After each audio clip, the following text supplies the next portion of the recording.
Assalamualaikum. Apa kabar teman-teman semua? Semoga selalu dalam keadaan sehat. Amin. Ketemu lagi dengan aku Imelda. Sebelumnya aku ucapkan terima kasih yang sudah klik video aku dan terima kasih yang sudah subscribe. Support channel aku dengan like, comment, and subscribe. Nah, di video kali ini video beberapa minggu yang lalu dan baru sempet aku edit ya. Nah, ini aku lagi ke Gianyar. Ini aku lagi di Taman Gianyar. Kenapa aku ke Taman Gianyar? Jadi sebenarnya aku kesini karena mau ambil sesuatu barang untuk Bapak. Nah, sebelum ngambil sesuatu itu, aku ajak Cancan mampir atau singgah dulu ke taman gitu kan. Ini kalau nggak salah sekitaran jam 12 aku sampai di Gianyar gitu kan.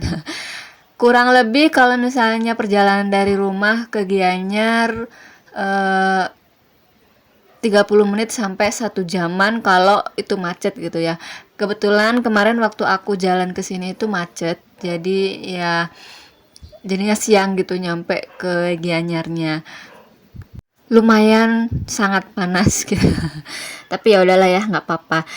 Oke, di video kali ini aku mau bahas pola asuh aku terhadap Chan. Tonton videonya sampai selesai, semoga teman-teman suka dan bermanfaat. Karakter si kecil ketika ia besar nanti sebagian besar sangat ditentukan oleh pola asuh yang ibu atau ayah terapkan saat ini.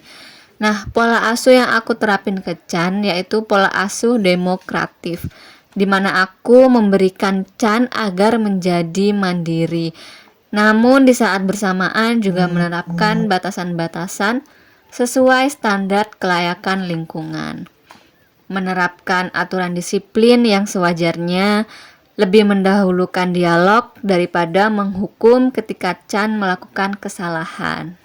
Pola asuh itu sendiri adalah pola pengasuhan orang tua terhadap anak, yaitu bagaimana orang tua memperlakukan anak, mendidik, membimbing, dan mendisiplinkan serta melindungi anak dalam mencapai proses kedewasaan sampai dengan membentuk perilaku anak sesuai dengan norma dan nilai yang baik dan sesuai dengan kebutuhan masyarakat. Oke guys, kalau misalnya ada suara backsound nangis atau apa yang lainnya ya mohon dimaklumi karena kita hidup bertetangga gitu ya. Nah, pola asuh sendiri ada 4. Salah satunya yang sudah aku terapin ke Chan dan yang lainnya yaitu pola asuh otoriter, di mana orang tua mengharuskan si kecil patuh dan tidak membantah orang tua. Orang tua menjadi sosok yang dominan dan memiliki kontrol penuh terhadap apa yang dilakukan si kecil. Di talinya tuh loh kayak kakak tuh.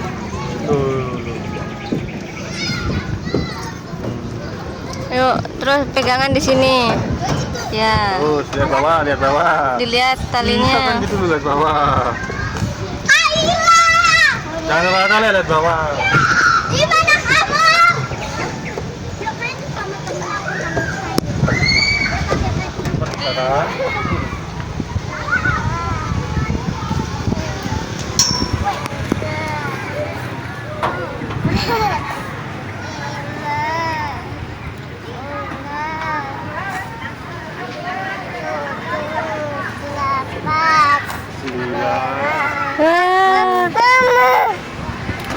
Yuk sekarang rusuh.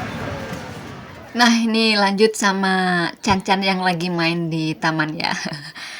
Nah, ini tadinya Cancan nggak mau ya bermain di apa nih namanya ya, pijakan pakai tali gitu karena takut. Tapi karena aku ajarin, bapak juga ngajarin, dan kebetulan tadi juga ada apa anak-anak kan yang main di situ dan Cancan lihat, jadi dia berani jadinya sampai ketagihan bolak-balik dia main itu gitu guys.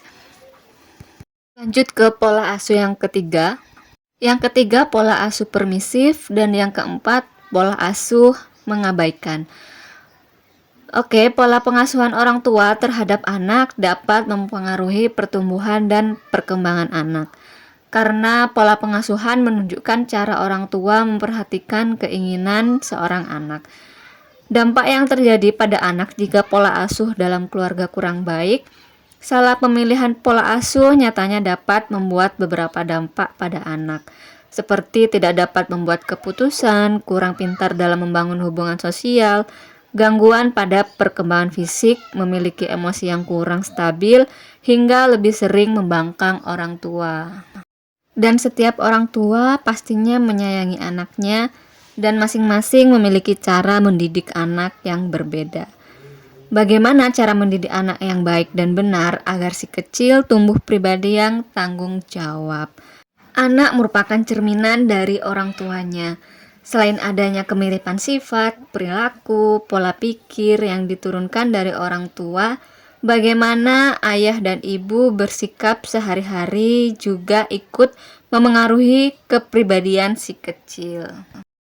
Ibarat seorang peniru ulung, si kecil akan merekam apa yang dilihat dan didengarnya dan melakukannya di kemudian hari.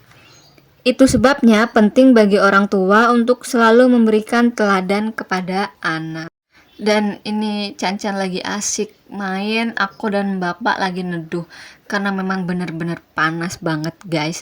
Nah, setelah aku bermain di taman dan Chan, aku singgah dulu beli es dawet dan cilok karena memang cuacanya sangat panas. Kebetulan kita di sini, ya udah kita beli es dawet dulu dan cilok karena memang udah siang juga kan, kita kelaparan.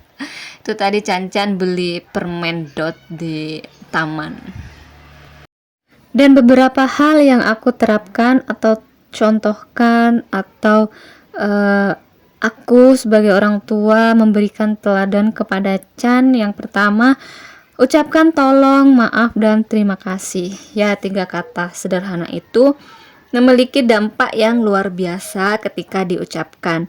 Namun terkadang beberapa orang juga sulit mengucapkan karena alasan sungkan dan lain sebagainya. Mengucapkan kata tolong, maaf, dan terima kasih tidak membuat anak menjadi lebih rendah daripada anak lain. Justru ini menjadi bekal baginya dalam membina hubungan dengan orang lain nantinya di saat sudah dewasa. Yang kedua, biasakan berkata jujur. Aku selalu memberikan contoh dengan berkata jujur saat menjelaskan sesuatu pada Chan.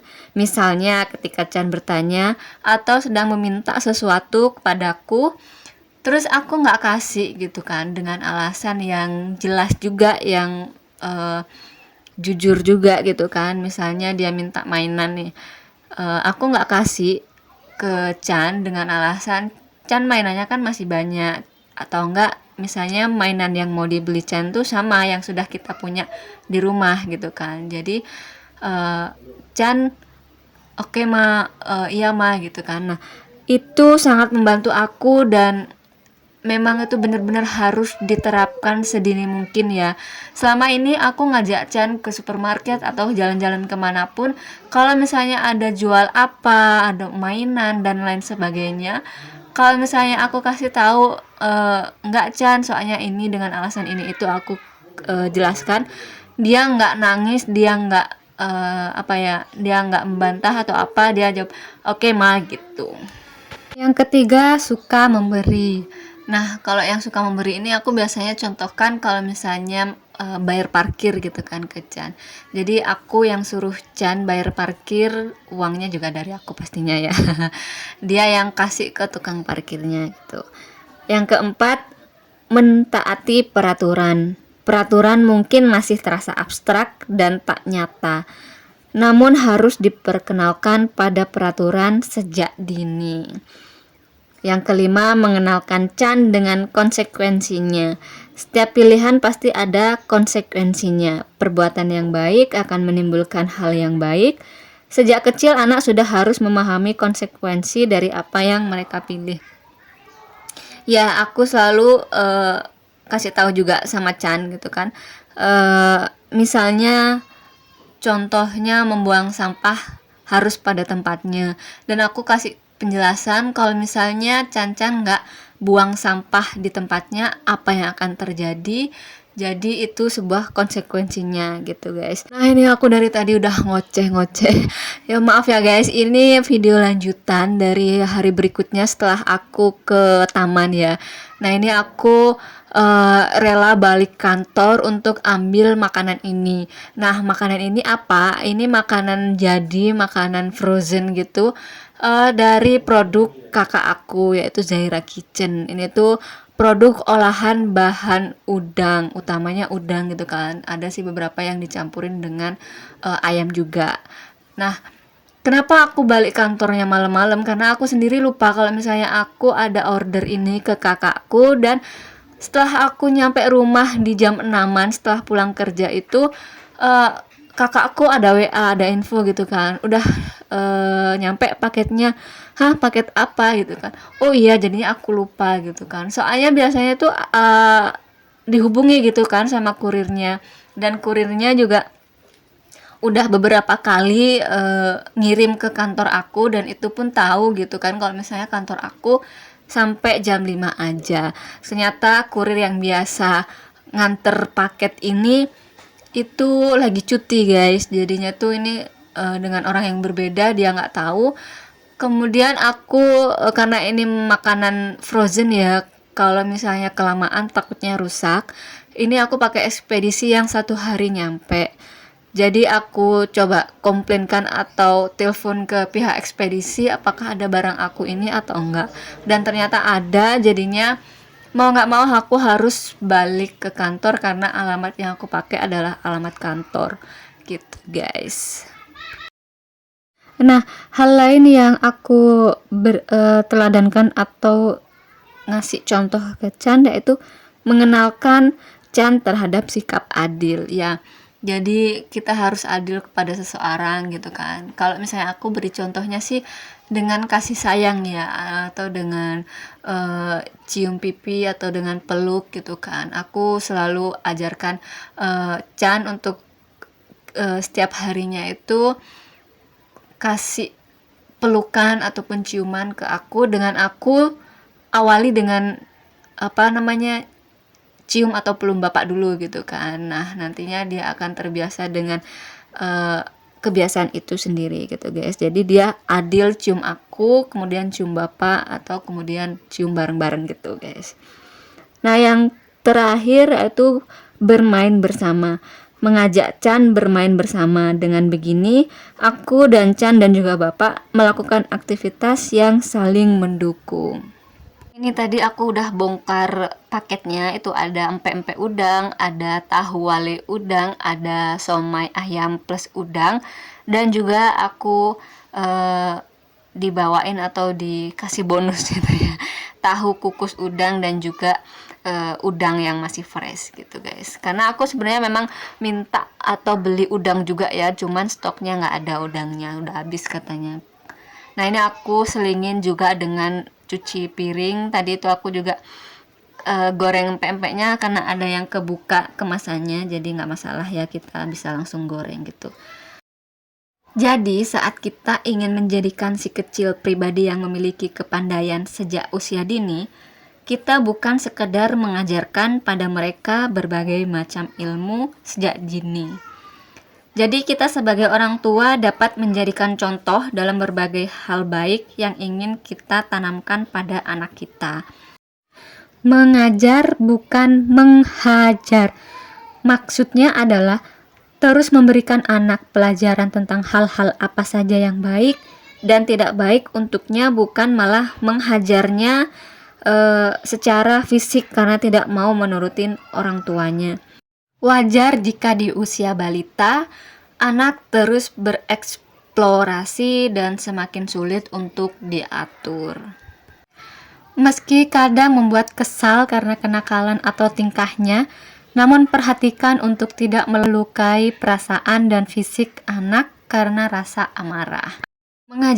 Mengajari anak berarti kita ingin menanamkan hal-hal baik padanya. Jika kita sebagai orang tua melarang anak melakukan suatu hal yang dirasa kurang baik untuk masa depannya, jangan lupa untuk memberikan alasan yang jelas agar anak mengerti dan tidak melawan di kemudian hari.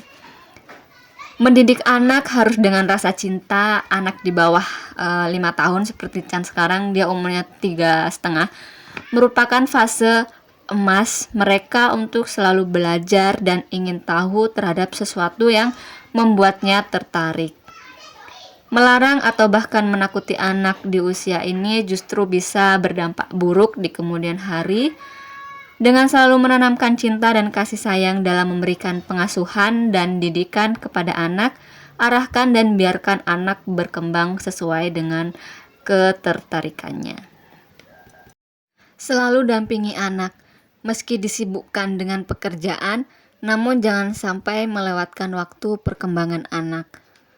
Sebab mendidik dan mendampingi anak dalam keadaan suka dan duka adalah tanggung jawab kita sebagai orang tua.